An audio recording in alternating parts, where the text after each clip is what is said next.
नाज़रीन, जिस तरह हम बता रहे थे कि इस वक्त मुल्क के अंदर जो सारी की सारी बहस है वो एक ही नुक्ते के इर्द गिर्द घूम रही है कि क्या मुल्क के अंदर इंतखाबात वक्त पे होने या नहीं। लेकिन कल रात सदर पाकिस्तान जो पहले हमें पुरुम्मीद नजर आ रहे थे, एक इंटरव्यू के दौरान उन्होंने कहा कि मुझे नहीं लगता कि इलेक्शन अक्टूबर में भी होंगे। सुने जरा। आइन इज अंडर थ्रेट।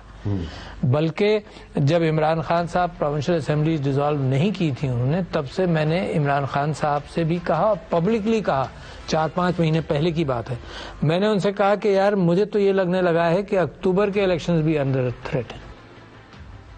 कल सरदार लतीफ खोसा साहब, साबिक गवर्नर पंजाब पीपल्स पार्टी के साबिक सेनेटर, हमने जब उनसे सवाल किया तो उन्होंने भी कोई इसी तरह के जो ख्यालात का इजहार किया था। इलेक्शन इन्होंने 8 अक्टूबर को भी नहीं करवाना है, ये भी मैं बता दूं। 8 अक्टूबर ये इस चीज की इंतजार की गई है कि आरिफ अलवी बतौर सदर के 5 साल गुजार के घर चले जाएं, और उसके बाद जो है आपको भी पता है एक्टिंग सदर कौन बनेंगे। फिर ये इमरजेंसी लगाएंगे 234-235 की। फिर भी ये 8 अक्टूबर को कोई इरादा मुझे नहीं लगता इलेक्शन करवाने का, क्योंकि राना सनाउल्लाह का आपने सुन लिया है, या हम हैं। पीटीआई के senior leader general secretary Asad Umar साहब हमारे साथ मौजूद हैं। असद भाई, हमारी भी बात हुई है इस्लामाबाद में कुछ सीनियर वुज़रा से मौजूदा हुकूमत के। वो कह रहे हैं जो मर्जी हो जाए, इलेक्शन हमने इमरान खान को, पाकिस्तान तहरीक इंसाफ को नहीं देने हैं। आसार अशारे सब कुछ इसी सिमत में बताया, वो हमें इशारे दे रहे हैं कि मुल्क के अंदर इलेक्शन ये नहीं होने देंगे, किसी हद तक भी जाना पड़ेगा। ये आपने देखा, नया कानून भी जो है पास हो गया है। Your thoughts sir? सर, आप कहते हैं कि सारा सवाल इस वक्त मुल्क के अंदर यही है कि इलेक्शन होंगे या नहीं होंगे। मेरे ख्याल में सवाल ये नहीं है। सवाल ये है कि आप पाकिस्तान आइन के तहत चलेगा या नहीं चलेगा। और आप दुरुस्त कह रहे हैं, वो सवाल पुराना हो गया मेरे ख्याल में, आप उस पर कोई नहीं चल रहा। तो वो जो है ना, इलेक्शन तो एक पहली चीज बनी है ना। जब आपने ये बात साबित कर दी कि आइन के ऊपर चलना जरूरी नहीं है एक शिक के तहत, तो फिर बाकी सारी शिक जो है वो भी अपनी मर्जी की होगी ना, फिर उस पर चले या ना चले। तो इस वक्त बुनियादी जो इस वक्त पाकिस्तान के अंदर चल रहा है मामला, वो यही चल रहा है। और ये कमाल की बात है कि पाकिस्तान में सियासतदान और वो लोग जो जमहूरियत की बात करते हैं, वो खुद ऐसी सूरत हाल पैदा कर रहे हैं जहां इफेक्टिवली आइन को मुअत्तल करने की बात हो रही है। इसके आगे मुज़मरात क्या होते हैं, वो तरीके इंसाफ का इलेक्शन नहीं है, वो इलेक्शन है पाकिस्तान के कौम का एक हक है पाकिस्तान के आइन के मुताबिक। वहां पे कहीं उस शेख के अंदर इलेक्शन आइन की तरीके इंसाफ का कहीं जिक्र नहीं है। वहां कहीं ये नहीं लिखा हुआ कि इस शेख के तहत इमरान खान वजीर आजम बनेंगे। लेकिन ये पाकिस्तान के अवाम का हक जरूर है कि वक्त मुकर्ररा के ऊपर इलेक्शंस होंगे, ये आइन का हिस्सा जरूर है। अच्छा साहब, देखिए, ये इसमें कोई दो राय नहीं है। वो जो है 90 दिन के अंदर इलेक्शन होने चाहिए। आर्टिकल 105, 224 सब कुछ हो गया। लाहौर हाई कोर्ट का फैसला आ गया, कुछ किसी ने नहीं माना। जो है सुप्रीम कोर्ट से फैसला आ गया, वो भी आपके सामने, उसका भी जो हशर हो रहा है। अब ये बताया जा रहा है कि ये एक असेसमेंट ये है कि पाकिस्तान तहरीक इंसाफ एक ऐसी बंद गली में दाखिल हो चुकी है, अब कोई रास्ता कोई नहीं है। तो हम आपसे सवाल यह है कि ये जो मौजूदा हालात वाकयात बन गए हैं, पाकिस्तान तहरीक इंसाफ का लाया अमल क्या है, आपकी स्ट्रेटेजी क्या है मौजूदा हालात में, कैसे निकलेंगे? अच्छा, ये सवाल हमसे हर 2 महीने के बाद यही सवाल पूछा जाता है। देखिए, हमारी क्या स्ट्रेटेजी क्या है जी। हम आइन के साथ खड़े में, हम दस्तूर के साथ खड़े में, हम पाकिस्तान की कौम के साथ खड़े में, हम सुप्रीम कोर्ट के साथ खड़े में। आइन तो कोई मान नहीं रहा सर साहब, आइन तो मान नहीं रहा। यार वो माने या ना माने भाई, हमने तो वो करना है ना जो हमारे बस में। आप मुझसे क्या सुनना चाहते हैं कि हम बंदूकें उठाएंगे और गोलियां चलानी शुरू कर देंगे? हम नहीं करेंगे ना। हम जो भी करेंगे वो आइन और कानून के दायरे के अंदर रहते हुए करेंगे, और जो हमारे पास आइन कानून के अंदर इख्तियार है हम उसके मुताबिक चलते रहेंगे। हालांकि आप दुरुस्त कह रहे हैं कि इस वक्त ना कहीं कानून नजर आ रहा है ना कहीं आइन नजर आ रहा है, ये बिल्कुल आप दुरुस्त कह रहे हैं। लेकिन हम तो एक जमहूरी पार्टी ना, हमारी तो इमरान खान की सारी ताकत क्या है, तहरीक इंसाफ की ताकत क्या है कि पाकिस्तान के अवाम के साथ खड़े में।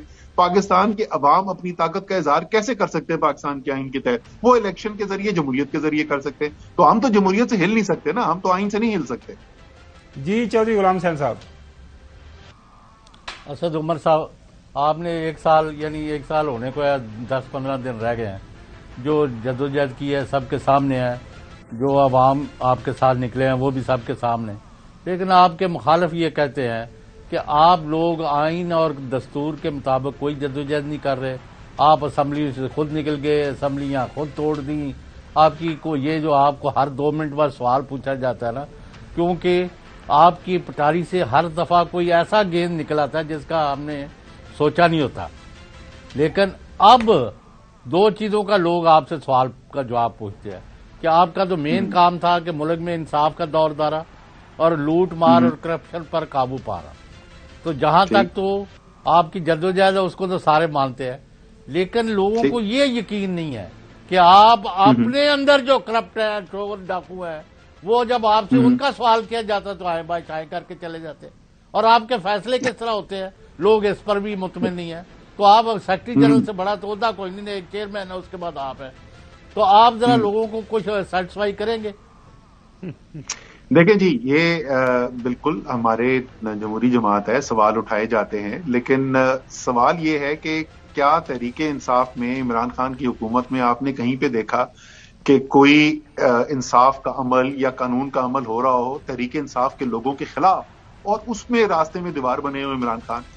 یہ بالکل درست بات ہے کہ پاکستان میں جو انصاف کا نظام ہے، جو ہمارا پروسیکیوشن کا احتساب کا نظام ہے، اس کو ہم اس طریقے سے بہتر نہیں کر سکے جتنی ہماری خواہش تھی، عمران خان کی خواہش تھی. اور یہ سب آپ ان سے سن چکے ہیں، آن ایئر بھی ان سے سن چکے ہیں اور آف ایئر بھی ان سے سن چکے ہیں.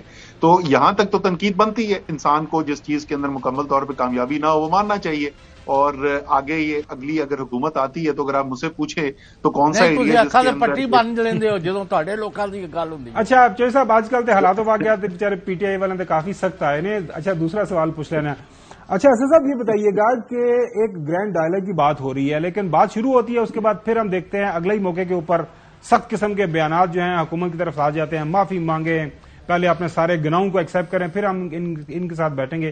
تو آپ کو کوئی لگ رہا ہے یا کسی جگہ پہ کوئی رابطہ ہے آپ کا پی ڈی ایم سے یا کسی اور سے، کوئی جو ہے بات چیت کی طرف کو معاملات بڑھ رہے ہیں یا پھر ابھی اسٹینڈ سٹل ہی ہے، اسٹینڈ آف موجود ہے؟ دیکھیں میری اس وقت جو ہے جی، اس وقت تو کوئی بات چیت نہیں ہے. اور یہ ہم نے پہلے بھی کہا ہے کہ اگر حکومت سیریس ہو، یہ جو ہے وہ ان کا طرز عمل مختلف ہو. اور وہ شہباز شریف صاحب نے فلور آف دا ہاؤس پہ بالکل واضح کر دیا ہے کہ ان کی کوئی سنجیدگی ہے ہی نہیں اس کے اندر، کوئی بات چیت کے اندر. حالانکہ میری تو ذاتی رائے جو ہے وہ بھی یہی ہے اور پارٹی کی پوزیشن بھی یہی ہے. چیئرمین عمران خان صاحب نے بھی یہ کہا ہے آج سے کچھ عرصہ پہلے کہ میری ذاتی رائے، جیسے میں کہہ رہا تھا، وہ تو یہ کہ 1971 کے بعد سے اتنا بڑا بحران پاکستان کے اوپر آیا ہی نہیں. ایک ہی وقت میں اتنا بڑا ہمارے اوپر معاشی، سیاسی، آئینی بحران پاکستان میں 1971 کے بعد سے نہیں آیا ہے. اس صورتحال کے اندر جو پاکستان کی بڑی سیاسی پارٹیز ہیں، جو ریاستی ادارے ہیں، یہ سب کی ذمہ داری بنتی ہے کہ پاکستان کو اس سے نکالیں. اور وہ ہو ہی اس وقت سکتا ہے کہ جس وقت ایک کنسٹرکٹیو ڈائلاگ ہو. اور وہ ڈائلاگ جو ہے وہ ہمارے خیال میں ہم اپنا بار بار اپنی رائے سامنے رکھ چکے ہیں کہ اس بحران سے جو پیدا ہوا ہے، پاکستان کے سیاسی بحران سے نکلنے کا راستہ جو ہے وہ ایک فریش مینڈیٹ ہے اور اس مینڈیٹ کے اوپر بات چیت کی جائے. اور میں ہر دفعہ یہ کہتا ہوں کہ اچھا ان کے خیال میں اگر کوئی اس کا اور حل ہے آپ وہ تجویز سامنے لے کے آ جائیں، ہم اس پہ بھی بات چیت کر لیں گے. لیکن اس وقت وہاں پر کوئی سنجیدگی ہمیں ایسی نظر آ نہیں رہی. اس وقت تو یلغار ہے کہ سپریم کورٹ پہ بھی کسی طریقے سے قابو کر لیں اور سیاستدانوں کو بھی ہم قابو کر لیں اور عام پاکستان کا جو شہری ہے اس کو بھی اٹھا کے ہم جیلوں میں ڈالنا شروع کر دیں. اس وقت وہ سمجھتے ہیں کہ جبر اور طاقت سے ہر چیز کا حل کیا جا سکتا ہے اور سوائے پاکستان کی تباہی کی بنیاد رکھنے کے اور کچھ بھی نہیں ہو رہا اس وقت. اسد بھائی، ابھی تک آپ کے اوپر ٹوٹل کتنے مقدمے ہو گئے ہیں؟ اب سارے کافی ریکارڈ ٹوٹ رہے ہیں، تو ایز این انڈیویجول آپ کے اوپر کتنے کیسز ہیں ایز آف نو؟ سر 20 سے اوپر جا چکی تھی ایف آئی آر اے، اور آج کل تو زیادہ تر کٹی ہوئی دہشت گردی کی ہیں.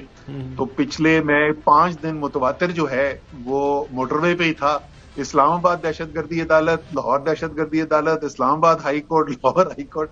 آج کل عدالتوں کے چکر لگتے. وہ مشوانی صاحب کا کچھ پتا چلا یا ابھی تک کوئی علم نہیں؟ ابھی تک کچھ پتا نہیں چلا جی. اب کورٹ نے آرڈر کیا اور وہ بھی پیر تک کی دیا، پتہ نہیں اتنا ٹائم، 1 ہفتہ گزر چکا ہے. دیکھیں میں وہی بول رہا ہوں نا کہ جو کچھ بھی ہونا ہے، مخالفت بھی ہونی ہے، وہ کوئی آئین اور قانون کے دائرے کے اندر رہ کے مخالفت اگر ہوگی تو مخالفت بھی ہو سکتی ہے. بالکل ٹھیک ہو گیا. اسد عمر صاحب بہت شکریہ وقت دینے.